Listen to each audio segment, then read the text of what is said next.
Seja bem-vindo ao nosso canal Ouvidos na Leitura. Leitura Memórias Póstumas de Brás Cubas. Capítulo 5. Em que aparece a orelha de uma senhora. Vai-se não quando, estando eu ocupado em preparar e apurar a minha invenção, recebi em cheio um golpe de ar, adoeci logo, e não me tratei. Linha-o. Emplasto no cérebro. Trazia comigo a ideia fixa dos doidos e dos fortes. Via-me, ao longe, ascender do chão das turbas, e remontar ao céu, como uma águia imortal, e não é diante de tão excelso espetáculo que um homem pode sentir a dor que o punge. No outro dia estava pior, tratei-me enfim, mas incompletamente, sem método, nem cuidado, nem persistência, tal foi a origem do mal que me trouxe à eternidade. Sabem já que morri numa sexta-feira, dia aziago, e creio haver provado que foi a minha invenção que me matou. Há demonstrações menos lúcidas e não menos triunfantes. Não era impossível, entretanto, que eu chegasse a galgar o cimo de um século, e a figurar nas folhas públicas, entre macróbios. Tinha saúde e robustez. Supunha-se que, em vez de estar lançando os alicerces de uma invenção farmacêutica, tratava de coligir os elementos de uma instituição política, ou de uma reforma religiosa. Vinha a corrente de ar, que vence em eficácia o cálculo humano, e lá se ia tudo. Um sopro de ar foi, portanto, o meu grão de areia de Cromwell. Assim corre a sorte dos homens. Com esta reflexão me despedi eu da mulher, não direi mais discreta, mas com certeza mais formosa entre as contemporâneas suas, a anônima do primeiro capítulo, a tal, cuja imaginação à semelhança das cegonhas do Iliço.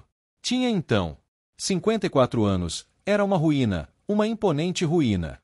Imagine o leitor que nos amamos, ela e eu, muitos anos antes e que um dia, já enfermo, vejo-a assomar à porta da alcova. Capítulo 6. Ximene, que Eliot dit. Rodrigue, que Eliot cru. Vejo-a assomar à porta da alcova, pálida, comovida, trajada de preto, e ali ficar durante uns 10 segundos, sem ânimo de entrar ou detida pela presença de um homem que estava comigo. Da cama, onde jazia, contemplei-a durante esse tempo. Esquecido de lhe dizer nada ou de fazer nenhum gesto.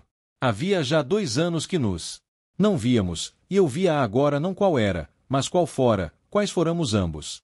Porque um Ezequias misterioso fizera recuar o sol até os dias juvenis. Recuou o sol, sacudi todas as misérias, e este punhado de pó, que a morte ia espalhar na eternidade do nada, pôde mais do que o tempo, que é o ministro da morte.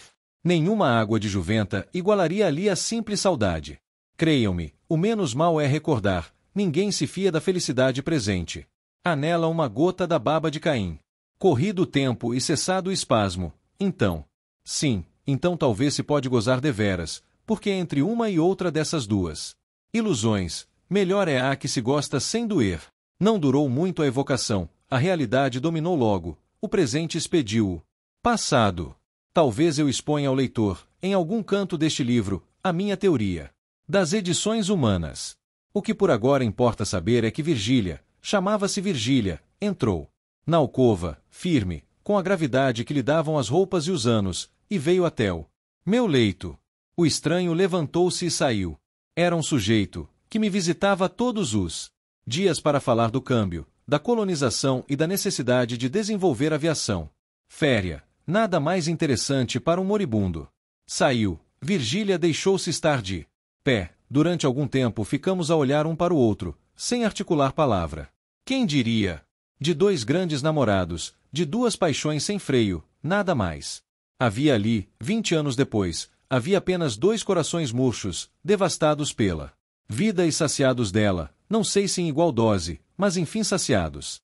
Virgília tinha agora a beleza da velhice, um ar austero e maternal, estava menos magra do que quando a vi, pela última vez, numa festa de São João, na Tijuca, e porque era das que resistem muito, só agora começavam os cabelos escuros a intercalar-se de alguns fios de prata.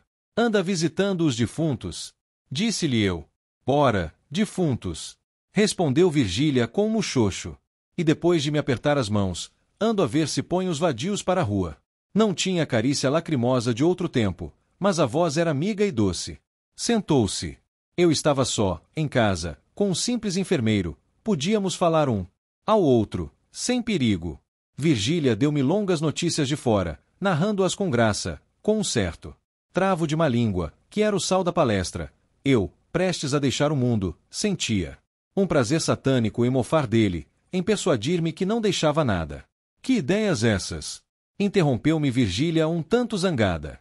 Olhe que eu não volto mais. Morrer. Todos nós havemos de morrer, basta estarmos vivos. E vendo o relógio, Jesus. São 3 horas. Vou-me embora já? Já, virei amanhã ou depois. Não sei se faz bem, retorqui. O doente é um solteirão e a casa não tem. Senhoras, sua mana há de vir cá passar uns dias, mas não pode ser antes de sábado. Virgília refletiu um instante, levantou os ombros e disse com gravidade: estou velha. Ninguém mais repara em mim. Mas, para cortar dúvidas, virei. Com o Nhonho. Nhonho era um bacharel, único filho de seu casamento, que, na idade de 5 anos, fora cúmplice inconsciente de nossos amores.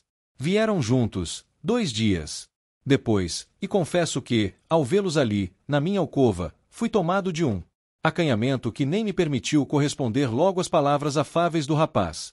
Virgília adivinhou-me e disse ao filho: Nhonho, não repares nesse grande manhoso que aí está, não quer falar, para fazer crer que está à morte. Sorriu o filho, eu creio que também sorri, e tudo acabou em pura galhofa. Virgília estava serena e risonha, tinha o aspecto das vidas imaculadas. Nenhum olhar suspeito, nenhum gesto que pudesse denunciar nada, uma igualdade de palavra e de espírito, uma dominação sobre si mesma, que pareciam e talvez fossem raras.